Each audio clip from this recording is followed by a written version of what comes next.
Spargo is on his own for half an hour. So Petrarca hands it up to Spargo. Ugly pass towards Fritsch. Good enough to gather at second go. Danced one way, then the other. Sold him some candy. Sold him the whole shop. Kicked the goal. Bang. Great finish from Fritsch, but Spargo and Harms are having a little bit of a word out there at the moment because of the handball that wasn't given when he was completely out and would have been able to break 50. It would have been a lot easier for the D's in that situation. Should he have given it? Oh, 100%. The handball was there, and Fritsch was just good enough to make it work in slow motion. So Melbourne were 28 points up. Adelaide threatening to take the lead from them. Oliver gets it inside 50. There's a hole and it's Fritsch's ball. Chance for the instant reply. But it's no surprise when Melbourne are starting to face some difficulties.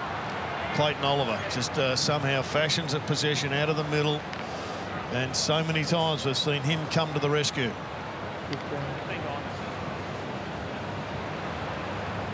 Turn the momentum back Melbourne's way and push them back out to a 2-kick margin.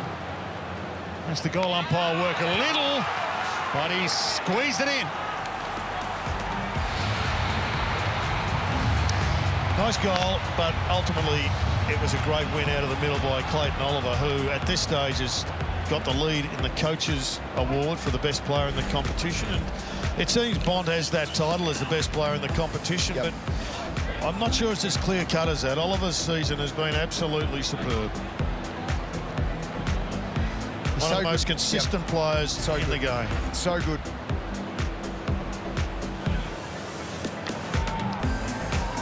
So it's been goal for goal in the last 7 minutes of football. McAdam goal, Petrarca reply, Fogarty goal, Fritsch reply, and it's back out to 9 points. They're a man down here, the Crows. I'm not sure why they played on. Phil Thorpe, dangerous, opens it up and Spargo cuts it off. It's 17 v 18. And he chips that to Spargo, travelled, in fact, Fritsch travelled 9, bends it around to full forward, and has it been marked on the line? Or is it a goal? I believe it's a goal. I just have to check. Called a goal. Before pressing the goal. Cool, okay. Score review. They're tough, these boys. There it is. Review underway. Review complete. Looking at this angle, we can see the ball has completely crossed the back of the goal line. So some breathing space for Melbourne now with 3 minutes left in the third. Margin back out to 22. Well, that was bizarre, Jono, when the Crows have got a bloke down with concussion.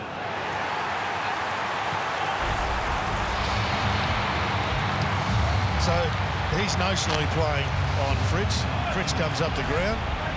Bloke's getting carried off or carted off, assisted off because of the concussion, Kelly. And then finally, he thinks he's okay to proceed, and yet he's now straight off the ground with concussion or with a knock to the head that is disabled him. Surely you're entitled to stop the game and don't kick the ball out until you know that your man's okay.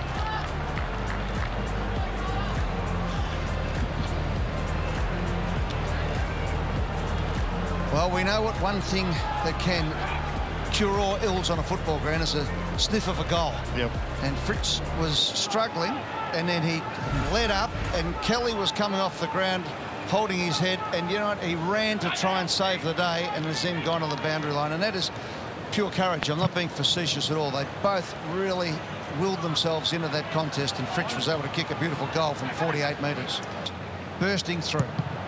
Kicks it long. Up towards a full forward position. Jackson was there. He crunched the pack, and Fritsch just read it beautifully, took it on his chest, and will go back and have a chance to kick his 4th goal. Well, he can't believe that the pocket opened up for him, Jared, in that scenario. Fritsch, the ball just continued to carry. Great handball from Petrarca there. That release handball to give Rivers the opportunity to push through with speed and get a deep kick inside forward 50.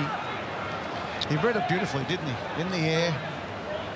Had the right spot, put his opponent out of business, took it on his chest, It was normally a beautiful kick of the footy. Straight through the middle for goal number 4. Well done, Bailey Fritsch.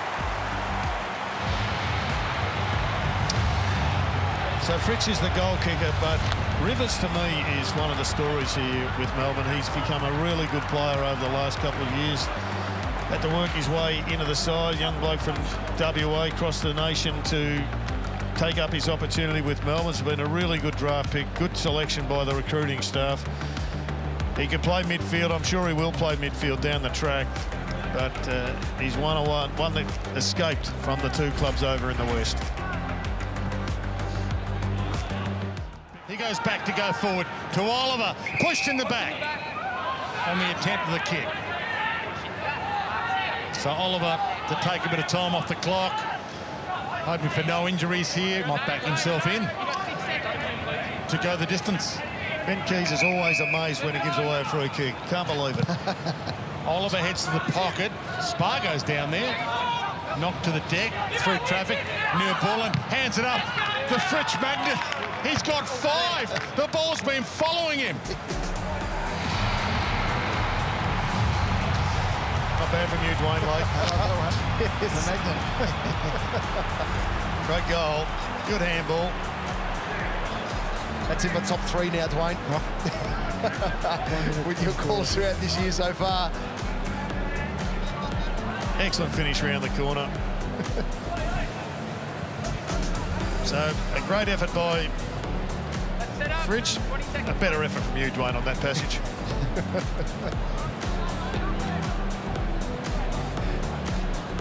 So, minute 24 on the clock. We just got down to Bailey Fritsch, that he was called the Fritsch magnet there by Dwayne Russell. He's having a bit of a chuckle. Well done, Dwayne. We love that one. Yeah, something for us all to take home. So, minute 24. Good stick, that. Good stuff. All right, here we go. Neil-Bullen's kick is a beauty. There it is. Oh, there it is. Clinic.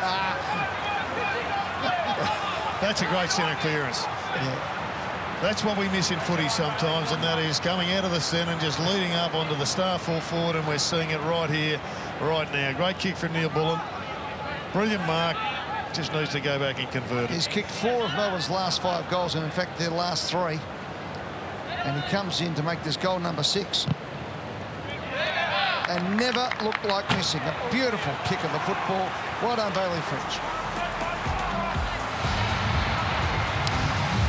Well, it doesn't diminish his performance, but I'll tell you what, it's unfortunate that there's not 60 or 70,000 people cheering on those goals here, because this is a great performance by Fritsch and by Melbourne, just to get themselves into this position, challenged a couple of times and then put the guns on. And this bloke continues to improve. There's Brayshaw back in the middle of the ground. I think that's a good move. Get him inside, get him some possessions.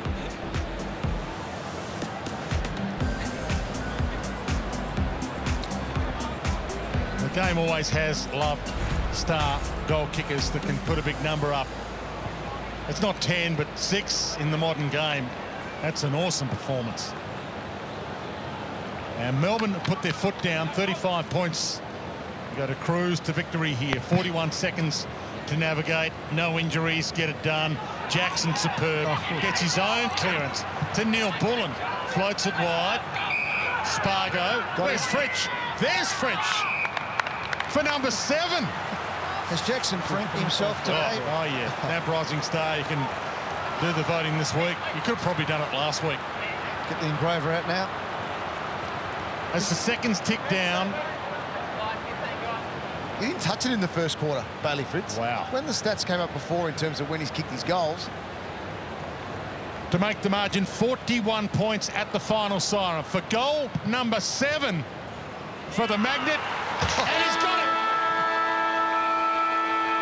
And Melbourne with this victory back in seat 1A with the finals a week away. Top of the Pops, the D's. He kicked Melbourne's last 5 goals. Wow. From the 28-minute mark of the third quarter, 12-minute mark on the last, 24-minute mark, 26 and 27. He actually kicked 3 goals in 3 minutes to finish off the game.